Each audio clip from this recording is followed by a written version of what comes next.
Hello, good morning guys. সবাই কেমন আছো? আশা করি ভালো আছো। আমি বেশি ভালো না, কারণ আমার আবার সর্দি জ্বর। এই কারণে বুঝতে পারতেছো আমার কথা সুরটা ভার।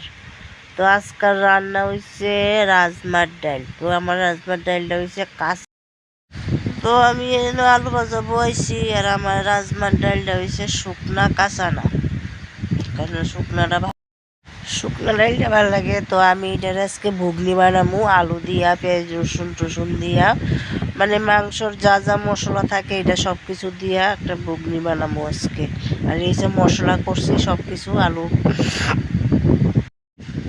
তো আলুটি লাল লাল করে ভাজা করে লাইতেছি এখান দিয়া। আর এই দেখো আলু ভাজা হয়ে গেছে, ডাইল এখান দিয়ে মাছের ডিমের বড়া করতেছি। এই পেস্ট উপরে দিয়া দিতেছি, পেস্ট দিয়া মাছের ডিমের বড়া। তো মাছের ডিমের বড়াটা হয়ে গেলে তারপরে তরকারিটা বোয়ামু। তো আমার মাছের ডিমের বড়া হয়ে গেছে তো তেলও অনেক তেজপাতা দিয়ে দিতেছি। আর এই দেখো মাছের ডিমের বড়ার কালার কত সুন্দর হয়েছে, কে কে খাইবা এখন। আর এখানে দিতেছি পেঁয়াজ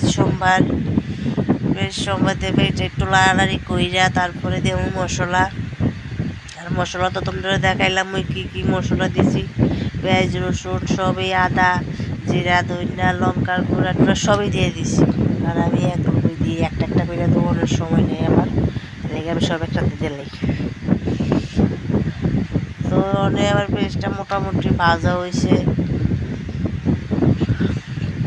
তখন দিয়ে দিতেছি মশলা।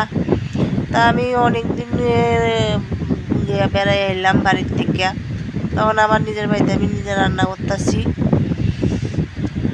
তারা আমার বাড়িতে আমি রান্না তো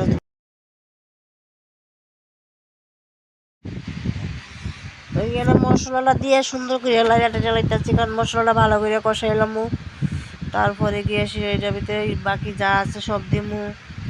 তো ওই দেখো মশলা এনে খুব সুন্দর করে কষাইতেছি। তো ওখানে দিয়ে দিতেছি রাজমা, আর এই যে আলু ভাজিয়ে রাখছিলাম যে আলু, এটা দিয়ে দিতেছি, দিয়ে ভালো করে মিক্স করে এলাম। মিক্স করে তারপরে একটু কষাইয়া তারপরে জল দেব। তো এটা হচ্ছে আমরা এইভাবেই ঘুগনি রান্না করে। তো এইখানে দেখো মোটামুটি কষানি হয়ে গেছে তো ওখানে ভালো করে কষাই লাইতেছি, কষাই তারপর দিয়ে দেবো জল। তো দিয়ে দিতেছি জল।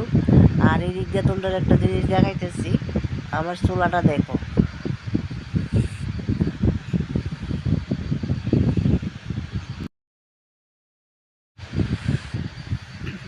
তো তরকারি ফোটার